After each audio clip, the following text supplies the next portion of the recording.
श्रीयुत राकेश दुलगज जे एक चित्रपट निर्माते आहेत आणि त्यांनी धर्मवीर छत्रपती संभाजी महाराजांचा हिंदी चित्रपट तयार करण्यासाठी 10 वर्ष सेन्सॉर बोर्डासमोर संघर्ष केला। संभाजी महाराजांवर जे अत्याचार झाले त्या अत्याचारांचं सगळं चित्रीकरण करून तो चित्रपट राकेशजींनी प्रदर्शित केला, म्हणून त्यांना धर्मवीर छत्रपती संभाजी महाराज पुरस्कार या ठिकाणी वंदनीय डॉक्टर लक्ष्मीराज सिंह महाराज यांच्या शुभ हस्ते प्रदान करण्यात येत आहे।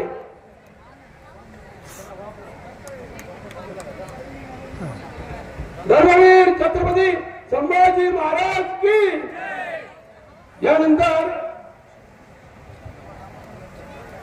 या प्रसंगी राकेश दुलगज यांना धर्मवीर संभाजी महाराज स्मृती समितीच्या वतीने 25,000 रुपये रोख पारितोषिक देण्यात येत आहे। संभाजी महाराजांची सेवा त्यांनी केल्याबद्दल।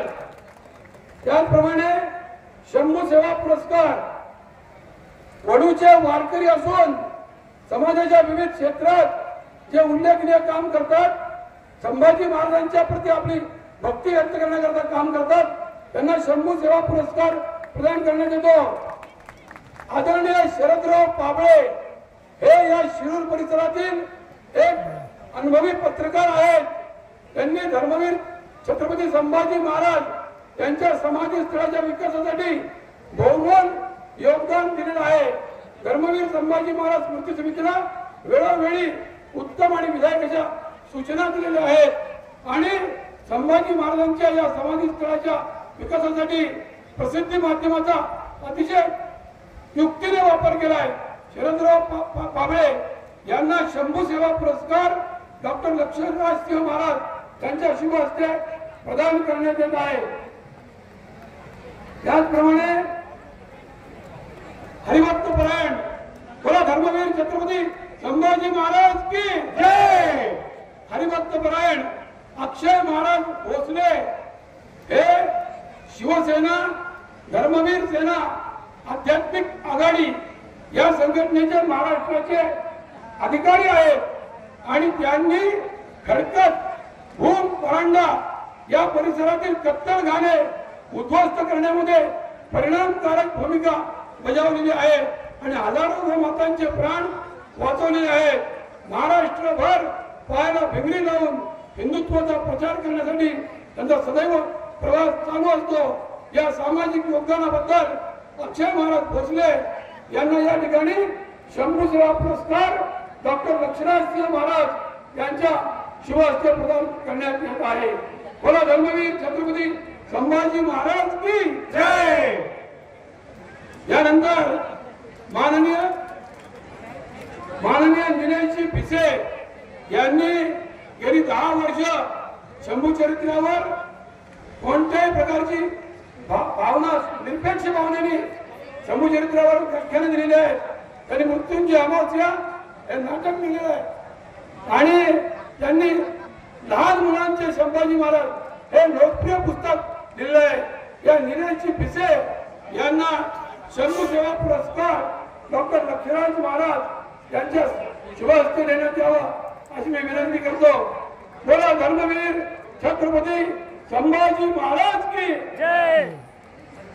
आणि यानंतर शेवटचा पुरस्कार गेले कित्येक वर्ष शंभू भक्तांसाठी विनामूल्य जलसेवा देणारे रुपेश कामटे आणि दत्ता फुट्टे यांचं राजा शिवछत्रपती प्रतिष्ठान या प्रतिष्ठानच्या वतीने सर्व भाविकांना विनामूल्य जलसेवा देण्यात येते आणि निरपेक्ष शंभू पूजा केल्याबद्दल राजा शिवछत्रपती प्रतिष्ठानला या ठिकाणी शंभू सेवा पुरस्कार डॉक्टर लक्ष्मीराज सिंह महाराज यांच्या शुभ हस्ते प्रदान करण्यात येत आहे।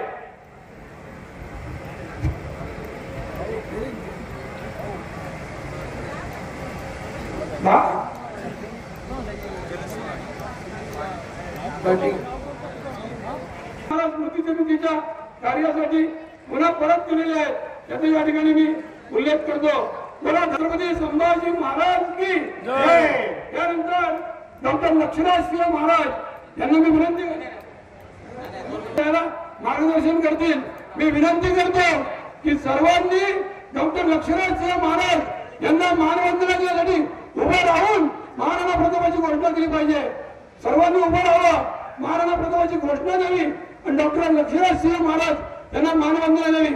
बोलो महाराणा प्रताप सिंह महाराज की जय, भारत माता की जय, हिंदू धर्म की जय, पुण्यश्लोक छत्रपति शिवाजी महाराज की जय, धर्मवीर छत्रपति संभाजी महाराज की जय, जय श्री राम, जय श्री राम। मृत्युंजय अमावस्या हे पुस्तक सर्वांना प्रदान करण्यात येत आहे। तरी मी वीर बापूजी शिवरे स्मारक मंडळाच्या कार्यकर्त्यांना विनंती करतो की त्यांनी सर्वांना मृत्युंजय अमावस्या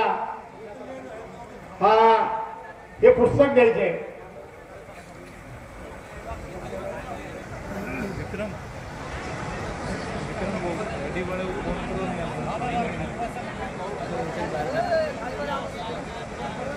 उपस्थित अतिथिगण, विराजे साधु संत, मीडिया से पधारे मेरे मित्रगण, समस्त उपस्थित महानुभाव, आप सभी को मेवाड़ का बहुत बहुत प्रणाम और राम राम। देखिए, सबसे पहली चीज जो मेरे दिल दिमाग में आती है, जो साहब ने बताई अभी, थोड़ी बहुत मराठी में समझ लेता हूं। सबसे पहली बात तो मैं ये बताना चाहता हूं आपको कि मैं यहाँ पर किसी भी प्रकार से कोई मेहमान के रूप में नहीं आया हूं, मैं एक परिवार के सदस्य की तरह आया हूं। और अगर ये सफर जो है वो अगर 1000 मील का नहीं भी होता और उससे अधिक भी होता, तो आप ये मानकर चलिए कि फिर भी ये सफर जो है वो मैं तय करता और आपके बीच मेरी उपस्थिति जरूर जो है वो मैं दर्ज करवाता। मेवाड़ के लिए सौभाग्य की बात है कि आज के इस बलिदान दिवस के दरमियान जो है वो आपने हमें याद किया। ये मेवाड़ के लिए सम्मान की बात है, मेवाड़ के लिए गौरव की बात है। मेरे दिल दिमाग में दो पंक्तियां जरूर आती हैं पंडित श्री नरेंद्र मिश्र की। मैं मेवाड़ की भूमि से आता हूं, तो सबसे पहले दो पंक्तियां जो हैं उनकी मैं जरूर आपको अर्ज करना चाहता हूं कि सूर्यवंशी न्यास का ये रश्मि रथ चलता रहेगा, पीढ़ियों के रक्त में इसका सुयश चलता रहेगा। रीति रघुकुल की जो शिव से विरासत में मिली हो, आंधियों में वह दिया जलता रहा, जलता रहेगा। आज मेरी उपस्थिति यहाँ पर कई चीजों को जो है वो दर्ज करवाती है। सबसे पहले तो मैं आप लोगों को ये बताना चाहता हूं कि मैं अभिभूत हूं, मेवाड़ अभिभूत है। जो प्रेम, प्यार, अपनत्व और सम्मान और जो इज्जत आपने मेवाड़ के लिए रखी है, इस आमंत्रण को देकर ये चीज जो है आपकी इस ठोस कदम को उठाकर साबित करती है कि मेवाड़ के प्रति आप लोगों का कितना मान सम्मान है। बोलो महाराणा प्रताप सिंह महाराज की जय। तब जो है एक वीर भूमि, मेवाड़ की वीर भूमि, दूसरी वीर भूमि मराठा की वीर भूमि, महाराष्ट्र की वीर भूमि को नमन करती है, प्रणाम करती है। देखिए, मैं अभी बैठा हुआ था, ईश्वर भगवान जो है वो कैसे ख्याल और कैसे मन में जो है वो विचार जो है वो प्रकट होते हैं, जो मेरे दिल दिमाग में आया है वो मैं बांटूंगा। मेरे को पता है कि आप लोग काफी लंबे समय से सुबह से जो है वो यहाँ पर उपस्थित हैं और मैं आपको आश्वस्त करता हूँ कि मैं ज्यादा देर आपको परेशान नहीं करूंगा, पर कुछ चंद चीजें जो जरूर मेरे दिल दिमाग में, मेरे मन में, मेरे हृदय में, मेरी आत्मा में जो है वो मैं जरूर बांटना चाहता हूँ। और वो ये है, देखिए, मैं बैठा था, मेरे दिमाग में एक बात आई कि म से मेवाड़ भी होता है और म से महाराष्ट्र भी होता है। और सबसे पहली बात तो ये है कि म से माँ भी होती है कि जो मेवाड़ और महाराष्ट्र दोनों के पुत्रों ने मिलकर जो अपनी माता की जो रक्षा करी है, उसका उदाहरण अगर पूरे हिंदुस्तान में अगर कहीं पर दिया जाएगा तो वीर शिरोमणि महाराणा प्रताप और हमारे छत्रपति शिवाजी महाराज का जब जब इन चीजों को आया जाएगा कि मातृभूमि के लिए सबसे पहले कौन उपस्थित रहा, तो उसके ऊपर दो ही नाम उठकर जो है वो आते हैं, जो पर्यायवाची बनते हैं, स्वतंत्रता के और बलिदान के। और वो और कोई नहीं, हमारे छत्रपति महाराज श्री शिवाजी और वीर शिरोमणि महाराणा प्रताप का जो नाम है वो सबसे पहले हमारे देश के अंदर जो है वो अंकित होता है और सुनहरे अक्षरों के अंदर जो है वो लिखा जाता है। आज ये बलिदान दिवस जो हम लोग बना रहे हैं, हमारी युवा पीढ़ी को खास तौर से इस चीज की अहमियत समझने की जरूरत है कि आज की तारीख में ये आजादी जो हमको मिली है, कितना इसके ऊपर जो है वो खून बहा है तब जाकर जो है वो स्वतंत्रता हमारे को जो है वो मिल पाई है। इसकी कदर करना, इसका संरक्षण करना, इसकी सुरक्षा करना और आगे बढ़ना, ये कहीं ना कहीं इस देश और इस युवा का कहीं ना कहीं कर्तव्य बनता है। इसमें कोई शक की बात नहीं कि 19वीं शताब्दी ब्रिटेन की थी, 20वीं शताब्दी अमेरिका की है, 21वीं शताब्दी भारत देश की होगी और उसका रास्ता और कहीं से नहीं, शिक्षा से, अपनी संस्कृति से जो है वो होकर गुजरता है। आज मैं बड़ा प्रसन्न हूं कि मैं यहाँ पर उपस्थित हूं और जो संस्कृति को जिस प्रकार से आपने यहाँ पर एक तरीके से जो संजोया हुआ है, जिस जोश और उल्लास से आप लोग अपनी संस्कृति को मना रहे हैं, वो बड़ी खुशी होती है। और तब मेरे मन में ये भाव आते हैं कि मेरे को यही लगता है कि मैं मेवाड़ में किसी प्रांगण में अपने ही किसी घर के किसी कोने में बैठा हूं। ऐसा ही भाव, ऐसा ही माहौल जो है, हजारों मील दूर चलने के बाद भी मुझे ऐसा ही लगता है कि मैं मेरी माँ की गोद में और अपने लोगों के बीच में जो है वो मैं बैठा हूं। मैं कहूंगा आखिरी सांस तक वो और उनकी पीढ़ियां जो है उस सोच को लेकर जो है वो लड़ती रही। तब मैं इन पंक्तियों को जो है वो आपके समक्ष जो है वो रखना चाहता हूं कि टूटने और बिखरने का चलन मांग लिया, हालात से शीशे का बदन मांग लिया। हम भी खड़े थे तकदीर के दरवाजे पर, लोग दौलत पर गिर पड़े, हमने वतन मांग लिया। बहुत बहुत शुक्रिया। नमन।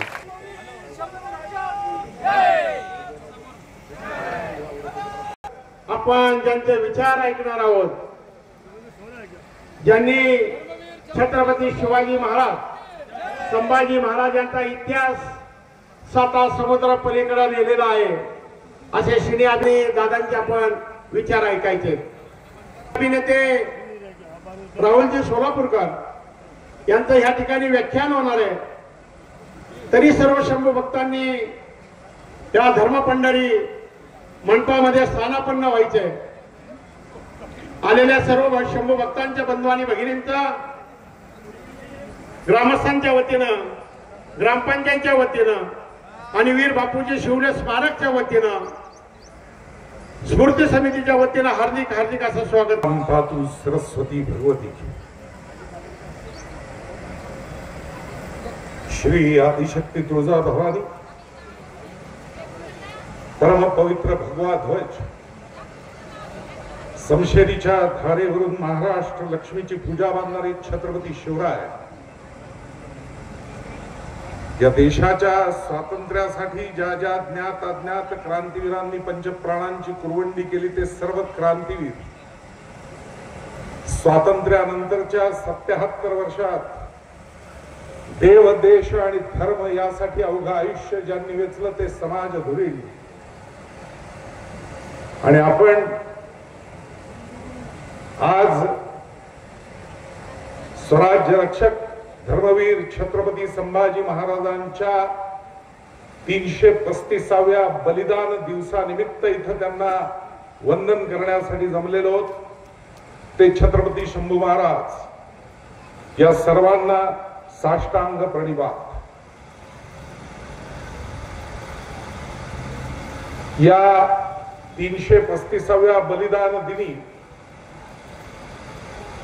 वडबुद्रुकच्या ग्रामपंचायतीच्या वतीनं, स्मारकाच्या वतीनं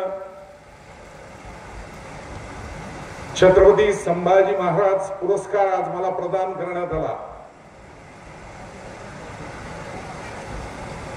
त्यासाठी मेवाडचे आत्ताच आपल्याशी हितगुज केलेले महाराणा प्रतापांचे वंशज डॉक्टर लक्षराज, या वडबुद्रुकचे सरपंच, उपसरपंच, सर्व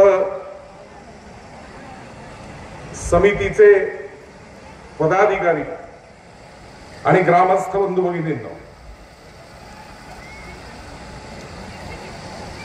माझं प्रामाणिक मत आजच्या दिवशीचं असं आहे की आचारसंहिता लागू असल्यामुळे एकही राजकीय माणूस इथं नाहीये आणि त्यामुळे खरे फक्त संभाजी प्रेमी इथं आहेत असं मी मानतो। अन्यथा महाराजांचा राजकारणासाठी वापर करायला या व्यासपीठावर दरवर्षी लोक येत असतात। पण वैयक्तिक माझं मत असं की छत्रपती संभाजी महाराजांचं बलिदान दिन ही कुठल्याही हिंदू माणसाच्या काळजाला लागलेली एक फार मोठी भळाळती जखम आहे. इथे आता तळपता सूर्य आहे, पण जगाच्या काही भागामध्ये आज 8 एप्रिलला सूर्यग्रहण आहे. काही लाख लोक तिथनं दिसणार आहेत, तिथं बघण्यासाठी जाणार आहेत. त्या कानाकोपऱ्यात प्रत्येक ठिकाणी सांगावं असं वाटतं की 11 एप्रिल 1689 लाही आमच्यासाठी सूर्यग्रहणच होतं. त्याचं एकमेव कारण औरंग्याने या ठिकाणी छत्रपती संभाजी महाराजांची निर्घृण हत्या केली. आजचा दिवस तारीख म्हणून मला फार महत्वाचा वाटतो. त्याचं आणखीन एक कारण, स्वातंत्र्य चळवळ चालू असताना, ब्रिटिशांच्या विरोधामध्ये आपले सगळे लोक लढत असताना, त्या सर्वांना ज्या एका वेद मंत्राने भारून टाकलं होतं ते शब्द होते वंदे मातरम. आणि ते वंदे मातरम गीत ज्यांनी लिहिलं त्या बंकिमचंद्र चट्टोपाध्यायांचा सुद्धा आजच स्मृती दिन आहे. ज्यांनी पहिल्यांदा सावरकरांपासून सगळ्यांबरोबर प्रेरणा घेऊन ब्रिटन मध्ये जाऊन लॉर्ड कर्झन वाहिलीवरती समोर उभं राहून गोळ्या झाडल्या होत्या, त्या स्वातंत्र्यवीर मंगल पांडेचाही स्मृती दिनाचा आहे. आणि संभाजी महाराजांच्या इतिहासाचा विचार केला तर संभाजी महाराजांना गादीवर बसण्यापासून रोखणाऱ्या लोकांना आणि संभाजी महाराजांना अटक करण्यासाठी पन्हाळ्याला गेलेल्या त्यावेळेच्या आपल्या स्वराज्यामधल्या काही लोकांना ऐन वेळेला अटक करून संभाजी महाराजांच्या समोर उभं करून की हे तुम्हाला अटक करायला आले होते कारण तुम्हाला सिंहासनावर बसवून द्यायचं नव्हतं या लोकांना, असं सांगून महाराजांना प्रत्यक्ष रायगडावर आणून ज्यांनी सिंहासनावर बसवलं ते हंसाजी मोहिते असं नाव सांगितलं तर आश्चर्य वाटेल तुम्हाला पटकन की हे कुठलं नाव काढलं. पण हंसाजी मोहिते म्हणजे तेच ज्यांना छत्रपती शिवाजी महाराजांनी सरसेनापती पद देऊन हंबीरराव हा किताब दिला होता. त्या सरसेनापती हंबीररावांना तो किताब दिला गेला, तोही दिवस आजचाच होता. पण मला स्वतःला एक गोष्ट मनापासून सांगावीशी वाटते की गेल्या कित्येक वर्षात छत्रपती शिवराय, छत्रपती संभाजी महाराज यांच्या नावाने फक्त राजकारण केलेलं दिसतंय. आजच्या काळातले अनेक तरुण इतिहासकार कोणाच्या चमच्याने पाणी पितात ते मी सांगायची गरज नाही, पण एक इतिहास तुमच्यापुढे मुळापासून आज सांगितला पाहिजे असं मला वाटतं. सातत्याने त्याचे एक व्हॉट्सअप विद्यापीठ नावाचा प्रकार हल्ली सुरू झालाय आपल्या हातात मोबाईलवरती. त्याच्यावरनं नवीन नवीन कहाण्या इतिहासातल्या सांगितल्या जातात. त्या व्हॉट्सअप इतिहासामध्ये संभाजी महाराजांच्या बलिदानाचा दिवस, ही महामृत्युंजय अमावस्या आणि उद्या हिंदू धर्मातला पहिला दिवस चैत्र शुद्ध प्रतिपदा पाडवा, आपण सगळेजण गुढ्या तोरण उभी करतो. पण मधल्या काळात असा एक इतिहास पसरवला गेला की याच वडूच्या बाजारातनं भाल्याच्या टोकावरती छत्रपती संभाजी महाराजांचं मस्तक लावून ते औरंगजेबाने फिरवलं आणि समाजातल्या एका विशिष्ट वर्गाने त्याबद्दल आनंद व्यक्त करून दुसऱ्या दिवशीपासून गुढ्या उभारायला सुरुवात केल्या. त्यामुळे या गुढ्या उभी करू नका. त्यांना मूळ इतिहास एकदा सगळा सांगितला पाहिजे असं मनापासून मला वाटतं. महाभारत 5000 वर्षांपूर्वी महाभारताच्या आदी पर्वात उपरिचर राजांनी इंद्रानी दिलेली कळकाची काठी पहिल्यांदा उभी करून गुढी उभारल्याचा पहिला संदर्भ मिळतो. महाभारतातल्याच खिल पर्वात भगवान श्रीकृष्ण यांनी शक्रोत्सव म्हणजे इंद्रोत्सव बंद करायचा, कारण त्यांनी प्रचंड पाऊस पाडला होता, आपल्याला माहिती आहे, तो पर्वत उचलून धरला ते. आणि मग आदी पर्वात प्रतिपदेस हा उत्सव आता सुरू करा असं भगवान कृष्णांनी सांगितल्याचा उल्लेख आपल्याला सापडतो. प्रभू श्रीरामचंद्र रावणाचा वध करून अयोध्येमध्ये परत आले. त्या दिवशी अयोध्यावासियांनी घराघरावर उडी केल्याचा उल्लेख रामायणामध्ये आपल्याला सापडतो. याच्या पलीकडे जाऊन इतिहासाचा विचार केला तर छत्रपती शिवाजी महाराजांचं 24 नोव्हेंबर 1649 सालचं एक पत्र आहे. त्या पत्राच्या मजकुरात गुढीपाडवा सणाचा स्पष्ट उल्लेख सापडतो. म्हणजे शिवाजी महाराज छत्रपती संभाजी महाराजांचे वडील त्यांच्याही पत्रात हा उल्लेख सापडतो. इतिहासाचार्य विका राजवाड्यांनी आपल्या इतिहासाची साधनेमध्ये याचा संपूर्ण उल्लेख केलेला आहे. आणि या पलीकडे जाऊन आपल्या संतांचे उल्लेख मगाशी जे झाले, ज्यांच्या पवित्र स्पर्शाने ही भूमी पावन झाली असं आपण म्हणतो, त्या संत ज्ञानेश्वरांच्या ओवीमध्ये सुद्धा गुढीचा उल्लेख आहे. एक संन्यासी तोची योगी, एक एक वाक्यतेची जगी, गुढी उभविली अनेकी शास्त्रांतरी, असं स्वतः ज्ञानदेवांनी म्हटलेलं आहे. संत एकनाथ महाराजांनी गुढीपाडव्याचा उल्लेख केलेला आहे. संत तुकाराम महाराजांनी पुढे पाठविले गोविंदे गोपाळा, चपळा हाती गुढी असं म्हटलेलं आहे. त्यामुळे हा सर्व गुढीचा इतिहास असतानाही राजकीय लोकांनी स्वतःच्या फायद्यासाठी हिंदू समाजातल्या एका विशिष्ट समाजाला लक्ष्य करण्यासाठी संभाजी महाराजांच्या बलिदानाचा अत्यंत चुकीचा वापर केला आणि त्यामुळे समाजात एक वेगळी दुही तेढ निर्माण झाली. इतिहास जे सांगतो ते हे सांगतो की छत्रपती शिवाजी महाराजांनी 18 पगड जातीतल्या लोकांना एकत्र करून, 12 मावळातल्या सगळ्यांना एकत्र करून 5ही शायांना माती चारली होती. आणि तोच इतिहास आणखीन वृद्धिंगत करण्याचं काम छत्रपती संभाजी महाराजांनी केलं होतं. दुर्दैवाने हिंदू समाजात ही सगळी जी तेढ निर्माण होत गेली, ही तेढ जर बाजूला टाकायची असेल तर संभाजी महाराजांच्या बलिदान दिवशी इथे येत असताना अखंड हिंदू समाज एक होण्यासाठीची प्रतिज्ञा त्या ठिकाणी समाधीपाशी आपण घेतली पाहिजे.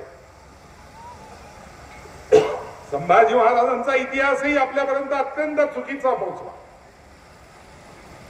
आमचे एक तरुण मित्र केदार फाळके यांनी एक 4 वर्षापूर्वी आमच्या एका संस्थेतनं शिष्यवृत्ती घेऊन संभाजी महाराजांच्या राजनीतीवर PhD केली.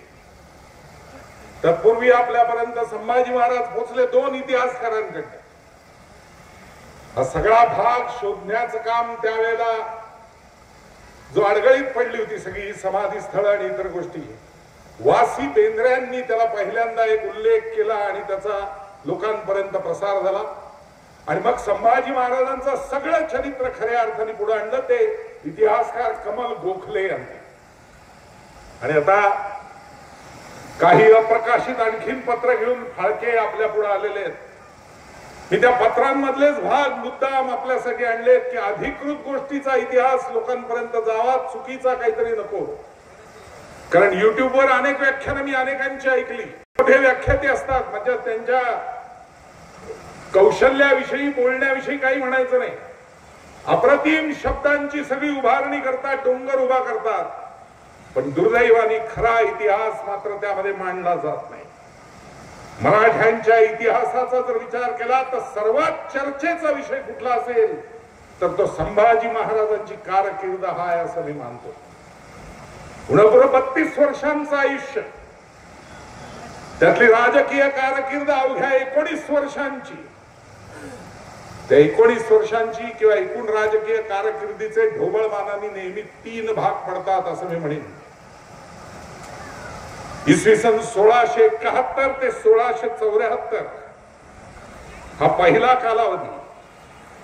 त्याचं कारण असं, ते युवराज झाले. 74 ला शिवाजी महाराजांचा राज्याभिषेक झाला आणि अधिकृत युवराज म्हणून त्या सिंहासनावर ते बसायला लागले. दुसरा कालखंड 1674 ते 1680 म्हणजे छत्रपती शिवरायांच्या निधनापर्यंत. आणि तिसरा कालखंड 1680 ते 1689 म्हणजे इथे बलिदान होईपर्यंत. संभाजी महाराजांची कारकीर्द म्हणजे राजसत्ता आणि वतनी कारभार, ज्ञानी सत्ता आणि धर्मसत्ता आणि राजसत्ता या तिन्हीचं एकत्रीकरण जर चांगल्या पद्धतीने बघायचं असेल तर छत्रपती संभाजी महाराजांची कारकीर्द आपण पाहिली पाहिजे. शासन यंत्रणेचा मध्यबिंदू म्हणून संभाजी महाराजांनी काम केल्याचे अनेक पुरावे आपल्याला सापडतात. प्रजेला स्वास्थ्याची आणि स्थैर्याची हमी राजाने द्यायची असते असं नेहमी म्हणलं जातं. संभाजी महाराज प्रमुख पदी असल्यामुळे त्या काळामध्ये संभाजी महाराजांनी या जबाबदाऱ्या शिरोधार्य मानून पेलल्याची अनेक उदाहरणं दिसतात. आज इतिहासामध्ये त्यांची एकूण 65 पत्र उपलब्ध आहेत, जी खरी पत्र आहेत. मग काही लोक खोट्या सनदाही तयार करून घेतात, आमच्या पूर्वजांना मिळाली होती वगैरे म्हणून नक्कल करून. पण ती कशी तपासायची हे इतिहासकारांना कळत असतं. त्याचा शिक्का कुठे आहे, त्याच्यावरती नक्की मोर्चेल कुठल्या लावलेल्या आहेत, त्याची प्रस्तावना आणि मायना कशा पद्धतीने लिहिल्या आहेत, त्याच्यावरची तारीख कुठली आहे, कोणाला पत्र पाठवलंय, तिची भाषा कशी आहे, अशी 65 पत्र सध्या उजेडात आलेली आहेत. अजूनही पुढच्या काळात इतिहासकार शोधतील. त्या 65 मध्ये 2 पत्र ही संभाजी महाराजांनी पूर्ण संस्कृत मध्ये लिहिलेली आहेत. त्यातलं एक दानपत्र आहे, एका ब्राह्मणाला दिलेलं. पण ते संस्कृत पत्र वाचल्यानंतर कळतं की संस्कृतचा किती गाढा अभ्यास छत्रपती संभाजी महाराजांचा होता. राजसत्तेवर बसणाऱ्या माणसाची कर्तव्य काय असतात, कशा पद्धतीने त्यांनी राज्यकारभार सांभाळावा, याची सर्व तत्व ज्याच्यामध्ये लिहिली गेली तो बुधभूषण संभाजी महाराजांनी लिहिलेला आहे. आज लोक म्हणतात की शिवाजी महाराज म्हणजे काय, कारण हे परत आजच्या राजकीय लोकांचं वक्तव्य आहे म्हणून मी स्पष्ट बोलतोय की शिवाजी महाराज म्हणजे सर्व धर्म समभावाचं सगळ्यात मोठं प्रतीक. बरोबर असलात तुम्ही. बुधभूषणाच्या 12व्या श्लोकामध्ये व्यवस्थित त्याचा उल्लेख आहे. म्लेच्छक्षय दीक्षित माझे वडील असं संभाजी महाराज म्हणतात. 5ही शाया ज्या भोवतीने लढत होत्या मोगलांपासनं कुतुबशहापासनं, या सर्व शायांचा निपात करून हिंदवी स्वराज्य निर्माण करण्यासाठी माझ्या वडिलांनी कष्ट घेतले असं संभाजी महाराज त्या ग्रंथामध्ये स्वच्छ म्हणतात. काळाच्या ओघात राजकारण्यांनी त्यांना आता सर्व धर्म समभाव चिकटवून टाकला. संभाजी महाराजांनी स्वच्छ लिहिलेले, माझ्या वडिलांनी एकही मशीद बांधली नाही, उलट ज्या मंदिरांचं मशिदींमध्ये निर्मिती झाली होती ती सगळ्या पाडल्या किंवा त्या ताब्यात घेऊन तिथली प्रार्थना स्थळ बंद करून तिथं धान्याची कोठार काढली. आणि हे एकटे संभाजी महाराज म्हणत नाही, अबे बॅर्थेलिनो कॅरे सारखा त्या काळात आलेला प्रवासी असेल, हॉर्टलंड असेल, या प्रत्येकाने हे पुराव्यानिशी दिलेलं आहे की इथं मंदिर होतं, त्याचं मशीद झाली म्हणून शिवाजी महाराजांनी ते तोडून टाकलं.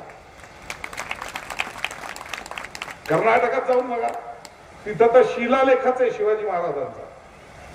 आणि त्यामुळेच असेल कदाचित वडिलांची प्रेरणा घेऊन मी या शायांच्या विरोधात लढतो असं बुधभूषणामध्ये स्वतः संभाजी महाराज आपल्याविषयी लिहितात.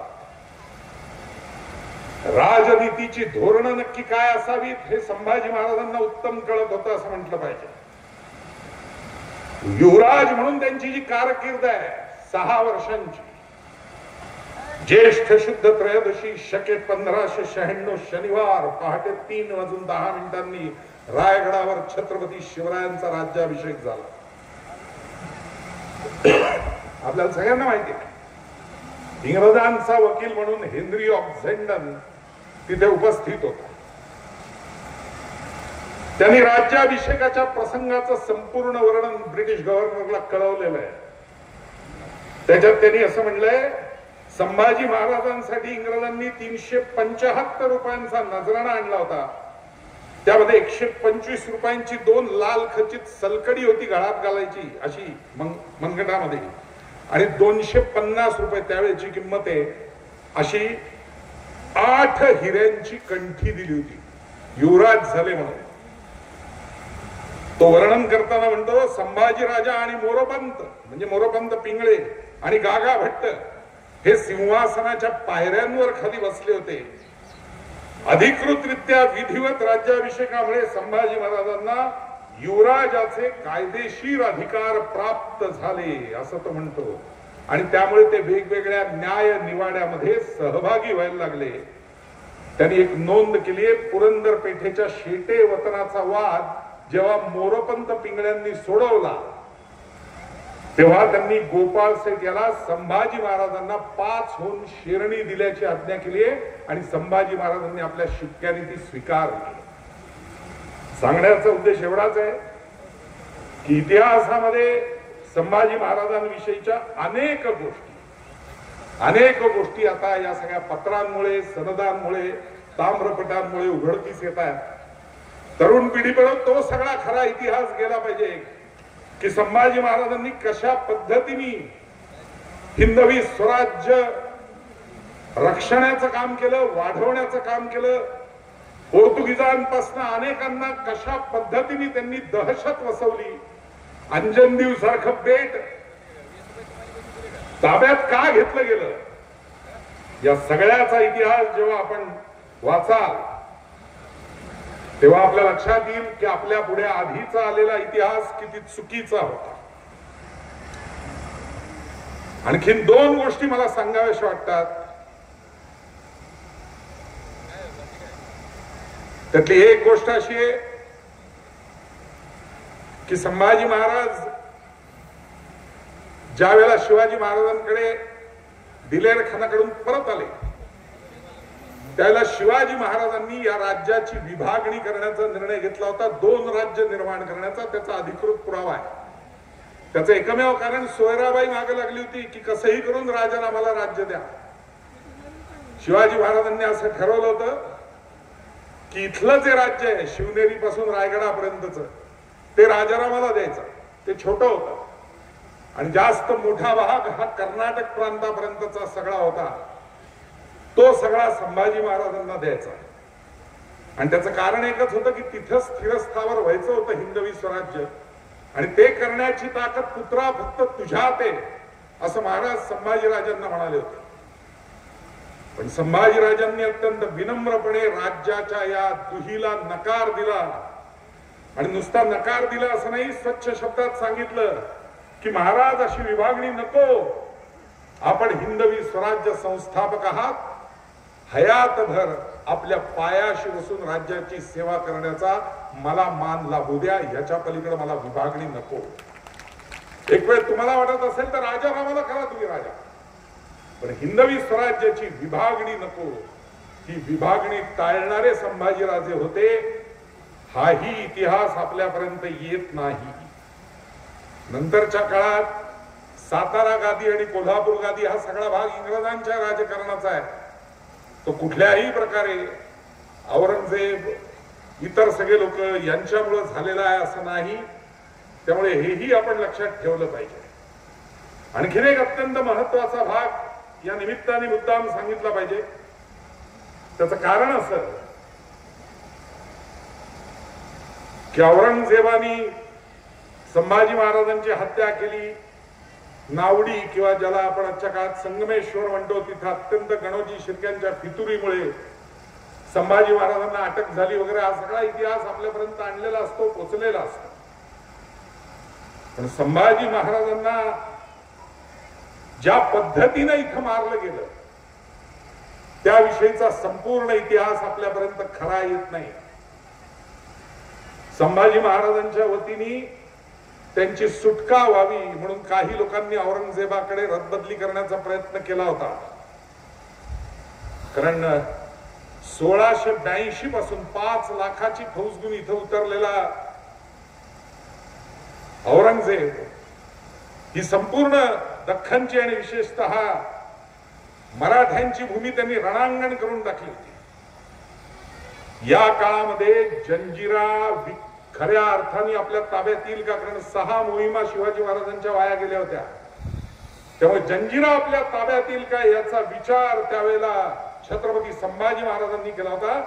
भर समुद्रात भराव घालून साखव बांधून त्याच्यावरनं जंजिऱ्यापर्यंत हल्ला करायचा असा विचार त्यांनी केला होता. इतिहासाचे जे कोणी इथं अभ्यासक असतील त्यांना हे कदाचित माहिती असेल. त्यापूर्वी जगाच्या नकाशावरच्या इतिहासात न्यू टायर नावाचं बेट अलेक्झांडरने जिंकलं. ते असा साखव बांधून जिंकलं होतं. याच्या पलीकडे जगाच्या नकाशात असं उदाहरण नाही की अशा पद्धतीने भराव घालून साखव बांधून किल्ला जिंकण्याचा प्रयत्न कोणी केला असेल. एक संभुराजे आणि तो अलेक्झांडर, याच्या पलीकडे कोलिन. आणि त्याचं कारण एकच होतं, बिचोलीपासून सगळं जे उत्पन्न मराठ्यांना मिळत होतं ते पोर्तुगीज सातत्याने लुटून नेत होते. त्या पोर्तुगीजांवर वचक बसवण्यासाठी हा भाग आपल्या ताब्यात येणं आवश्यक आहे असं संभाजी महाराजांना वाटत होतं. साकी मुस्तैद खानानं महासिरे आलमगिरीमध्ये लिहिलेला एक लेख आहे शिवाय संभाजी महाराजांच्या मृत्यूच्या संदर्भात. मी जे मगाशी म्हणलं, औरंगजेबानं अनभिषिक्त सम्राट होण्यासाठी इथं जो लढा सुरू केला, त्या लढ्याचं नाव त्यांनी आपल्या त्या महासिरे आलमगिरीमध्ये दिलेलं आहे. त्याला शब्द दिलाय जिहाद. आजही आपल्या लक्षात येत नाही जिहाद हा शब्द कशासाठी वापरला जातो. धर्माचा प्रसार करून धर्मासाठी काफरांना जे मारतात आणि त्यासाठी लढतात आणि त्यासाठी लढा उभा करतात.